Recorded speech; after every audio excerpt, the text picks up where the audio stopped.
नमस्कार। Senior secondary physics परीक्षा की तैयारी के लिए आज जानते हैं गॉस के नियम को। आज गॉस के नियम का स्टेटमेंट समझेंगे, उसका डेरिवेशन जानेंगे और गॉस के नियम पर आधारित आसान प्रश्नों को हल करेंगे। शुरू करते हैं। माइकल फैराडे की काल्पनिक अवधारणा के अनुसार किसी स्थान पर विद्युत क्षेत्र को इस तरह की विद्युत बलरेखाओं के द्वारा निरूपित किया जा सकता है और इन विद्युत बलरेखाओं की गिनती को हम विद्युत फ्लक्स कहते हैं। हम कह सकते हैं कि ये जो आयताकार क्षेत्रफल A है, जो विद्युत बलरेखाओं के अभिलंब पृष्ठ क्षेत्रफल को रख रहा है, इस पृष्ठ से निकलने वाली इन सारी बलरेखाओं की संख्या को इस पृष्ठ A से फ्लक्स फाई कह सकते हैं और एकांक अभिलंब क्षेत्रफल से निकलने वाले फ्लक्स को फ्लक्स की मात्रा और अभिलंब क्षेत्रफल के मान के अनुपात को उस स्थान पर विद्युत क्षेत्र की तीव्रता कहते हैं। और अगर हम इस अभिलंब पृष्ठ स्थिति काले रंग से दिखाई गई ए को अगर थीटा कोण से मोड़ देते हैं और वो भूरे रंग की स्थितियों में आ जाती है, तो हम पाते हैं कि इसी पृष्ठ से निकलने वाला फ्लक्स पहले की तुलना में कुछ कम फाई डैश रह गया है और इस फाई डैश घटे हुए फ्लक्स का मान और इस भूरे रंग के क्षेत्र का अभिलंब पृष्ठ क्षेत्रफल ए डैश का अनुपात, और अगर हमने इस पृष्ठ को थीटा कोण मोड़ा है तो ये जो ए डैश है वो ए कोस थीटा है, तो फ्लक्स और अभिलंब क्षेत्रफल का अनुपात एक बार फिर विद्युत क्षेत्र की तीव्रता होगी। और हम पाते हैं कि यहाँ बलरेखाओं का निरूपण बदला नहीं है, तो पृष्ठ चाहे काली रेखा के अनुसार बलरेखाओं के अभिलंब हो या मुड़ा हुआ हो, दोनों स्थितियों में विद्युत क्षेत्र की तीव्रता एक समान है। तो हम विद्युत क्षेत्र की तीव्रता को समझ सकते हैं कि वो एकांक अभिलंब क्षेत्रफल से निकलने वाली फ्लक्स की मात्रा है। यदि किसी पृष्ठ A से विद्युत बल रेखाएं पृष्ठ के अभिलंब हो, तो ऐसी स्थिति में विद्युत क्षेत्र की तीव्रता E जो वोल्ट पर मीटर में है और अभिलंब पृष्ठ क्षेत्रफल का कुल मान का गुणा पृष्ठ से निकला हुआ कुल विद्युत फ्लक्स हो सकता है। और अगर विद्युत क्षेत्र की तीव्रता सदिश से पृष्ठ क्षेत्रफल सदिश, जो पृष्ठ के अभिलंब यहाँ A दिशा में दिखाया गया है, वो थीटा कोण बनाता है, E सदिश और क्षेत्रफल सदिश के बीच में थीटा कोण हो, तो किसी पृष्ठ से निकलने वाला फ्लक्स विद्युत क्षेत्र तीव्रता सदिश और क्षेत्रफल सदिश का डॉट प्रोडक्ट है। और इसे हम पहले सदिश का मान, दूसरे सदिश का मान और दोनों के बीच में कोण का कोसाइन के रूप में ई ए कोस थीटा के रूप में व्यक्त कर सकते हैं। पहली स्थिति में ई वेक्टर और एरिया वेक्टर दोनों एक ही दिशा में होने के कारण थीटा 0 होने के कारण कोस थीटा 1 है और फ्लक्स का मान ई गुणा ए है। और दूसरी स्थिति में जब पृष्ठ का अभिलंब विद्युत क्षेत्र तीव्रता के साथ थीटा कोण बना रहा है, तो निकलने वाला कुल फ्लक्स ई ए कोस थीटा है। अगर किसी भी बंद पृष्ठ को एक समरूप विद्युत क्षेत्र में रखा जाता है, जहां विद्युत क्षेत्र तीव्रता का मान और दिशा सभी जगह एक जैसी हो, तो ऐसी स्थिति में किसी भी बंद पृष्ठ से निकलने वाला जो शुद्ध फ्लक्स है वो शून्य होगा, अर्थात फ्लक्स से बाहर की तरफ निकलने वाला धनात्मक फ्लक्स और पृष्ठ के अंदर आने वाला ऋणात्मक फ्लक्स का मान बराबर है। विपरीत चिन्ह होने के कारण किसी भी बंद पृष्ठ को अगर समरूप विद्युत क्षेत्र में रखा जाता है तो निकलने वाला कुल फ्लक्स शून्य हो जाता है। और हम कह सकते हैं कि अगर किसी क्षेत्र में समरूप विद्युत क्षेत्र तीव्रता है तो उन व्योम स्थितियों में कहीं भी आवेश नहीं होगा, और ऐसा बंद पृष्ठ जिसके अंदर कोई आवेश नहीं है उससे निकलने वाला शुद्ध फ्लक्स शून्य हो जाएगा। जैसे कि इस बेलनाकार पृष्ठ को जैसे ऊपर और नीचे दोनों तरफ से बंद करके एक बंद पृष्ठ बनाया गया है, तो हम पाते हैं कि बेलनाकार पृष्ठ भाग से पृष्ठ के अभिलंब जो क्षेत्रफल सदिश है और विद्युत क्षेत्र तीव्रता सदिश है, दोनों में 90 डिग्री कोण होने के कारण बेलनाकार पृष्ठ से कोई फ्लक्स नहीं होगा। और ऊपरी सिरे से जिसका क्षेत्रफल A है, शुद्ध बाहर निकलने वाला धनात्मक फ्लक्स EA है और निचली सतह से शुद्ध आने वाला फ्लक्स माइनस EA है, और आने वाला और जाने वाले फ्लक्स को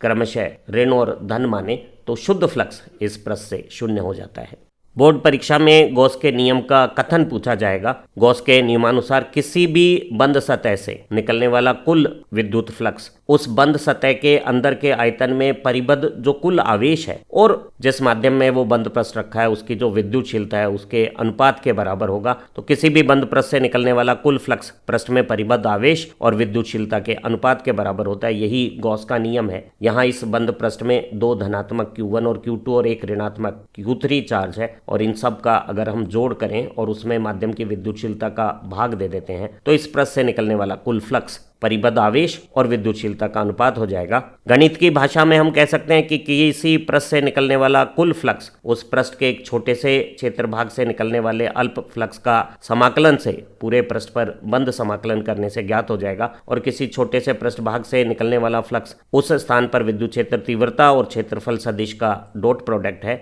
और हम कह सकते हैं कि किसी भी बंद पृष्ठ पर विद्युत क्षेत्र तीव्रता का बंद पृष्ठ समाकलन, ये जो गणितीय रूप है विद्युत क्षेत्र की तीव्रता का बंद पृष्ठ समाकलन, पृष्ठ से निकला हुआ कुल फ्लक्स, पृष्ठ में परिबद्ध आवेश और माध्यम की विद्युतशीलता का अनुपात है। यहाँ एप्सिलॉन 0 हवा की विद्युतशीलता है और एप्सिलॉन r उस माध्यम की सापेक्षित विद्युतशीलता है। जब हम किसी बंद पृष्ठ से निकलने वाले कुल फ्लक्स की गणना करते हैं तो ये जो आवेश है वो बंद पृष्ठ में अंतर्निहित आवेश है। किसी भी बाह्य आवेश से किसी बंद पृष्ठ से कोई फ्लक्स योगदान नहीं होता। तो अगर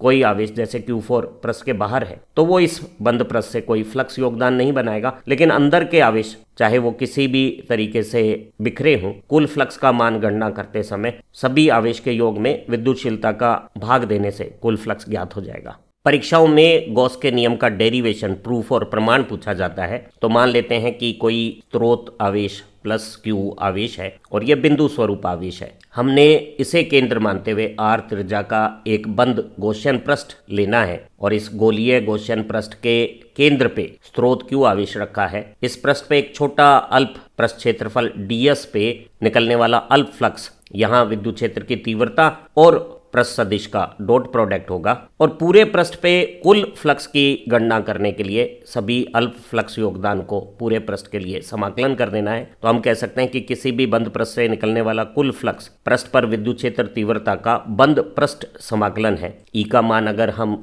KQ/r² एक बिंदु आवेश से r दूरी पे विद्युत क्षेत्र की तीव्रता का जो रूप है उस रूप में रख लेते हैं। विद्युत क्षेत्र की तीव्रता बिंदु आवेश के लिए त्रिज्या बाहर की तरफ रेडियल डायरेक्शन में त्रिज्या दिशा में r एकांक सदिश से दिखाई जाएगी और एक गोलाकार पृष्ठ के लिए पृष्ठ क्षेत्रफल सदिश पृष्ठ के अभिलंब बाहर की तरफ नॉर्मल टू पृष्ठ एनकैप डायरेक्शन में हो जाएगा। और यहाँ गॉसियन पृष्ठ की सममिति के कारण पूरे गोलीय पृष्ठ पे सभी स्थानों पे विद्युत क्षेत्र तीव्रता का मान KQ/r² एक समान है और सभी जगह विद्युत क्षेत्र की तीव्रता त्रिज्यीय रूप रखने के कारण क्षेत्रफल सदिश के साथ समदिश हो जाएगी और ई वेक्टर और एरिया वेक्टर का डॉट प्रोडक्ट दोनों के बीच में थीटा 0 होने के कारण सिंपल गुणा हो जाएगा। KQ/r² कांस्टेंट के रूप में जब इंटीग्रेशन से बाहर ले लेंगे तो हम पाएंगे कि ये केवल अल्प गॉसियन पृष्ठ पे जो क्षेत्रफल ds है उसका पूरा समाकलन हो गया है और एक गोलीय पृष्ठ का कुल क्षेत्रफल 4πr² है। हम k की जगह अगर 1/4π एप्सिलॉन लिखें 4π और ये r² अगर कट जाती है तो हम पाते हैं कि किसी भी बंद पृष्ठ से निकलने वाला कुल फ्लक्स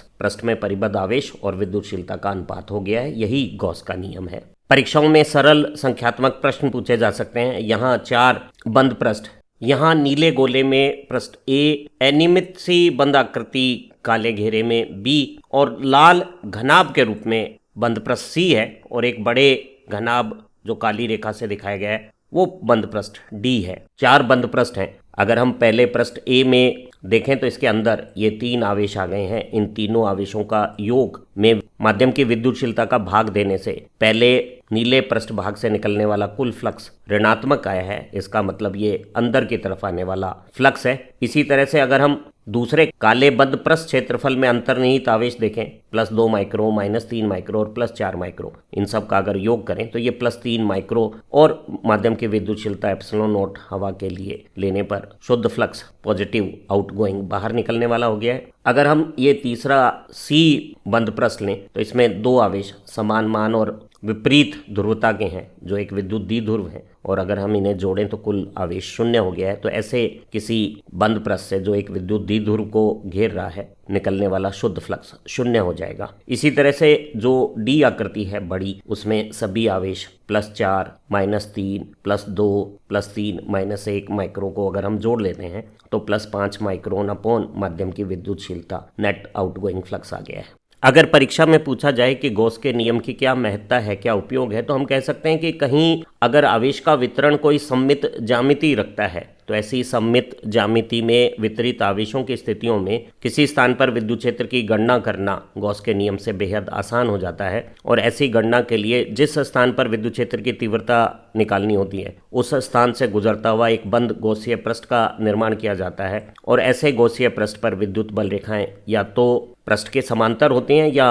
अभिलंब होती हैं, और अगर वो बल रेखाएं पृष्ठ के समांतर हैं तो वो पृष्ठ से शुद्ध फ्लक्स योगदान नहीं बनाएंगे, और अगर वो अभिलंब हैं और साथ ही साथ अगर ऐसे अभिलंब क्षेत्र पे सभी जगहों पर विद्युत क्षेत्र की तीव्रता का मान एक समान है तो साधारण पृष्ठ क्षेत्रफल और विद्युत क्षेत्र तीव्रता के गुणा से हमें उस क्षेत्र से निकलता हुआ कुल फ्लक्स ई के रूप में ज्ञात हो जाएगा, और इसे अंतर्निहित आवेश और विद्युतशीलता के अनुपात के बराबर रखने पर हम विद्युत क्षेत्र की तीव्रता की गणना कर सकते हैं। अगर हमारे स्रोत आवेश एक बिंदु आवेश या कोई गोलाकार आवेश है तो उनके लिए जो गौसीय सतह हम बनाते हैं वो बिंदु को केंद्र मानता हुआ और परीक्षण स्तंभ से निकलता हुआ एक सकेंद्रीय गोलाकार सतह हो सकती है। एक लाइन चार्ज रेखीय आवेश या किसी बेलनाकार आवेश वितरण के लिए गौसीय सतह समान अक्ष रखती हुई बेलनाकार सतह हो सकती है जो परीक्षण स्थल से निकलेगी। इसी तरह से अगर कोई समतल आवेशित परत है, चार्ज शीट है, तो उसके लिए गौसियन पृष्ठ एक ऐसा बंद बक्सा हो सकता है जिसके कुछ पृष्ठ समतल आवेशित परत के समांतर हैं और शेष पृष्ठ उस समतल परत के अभिलंब हैं।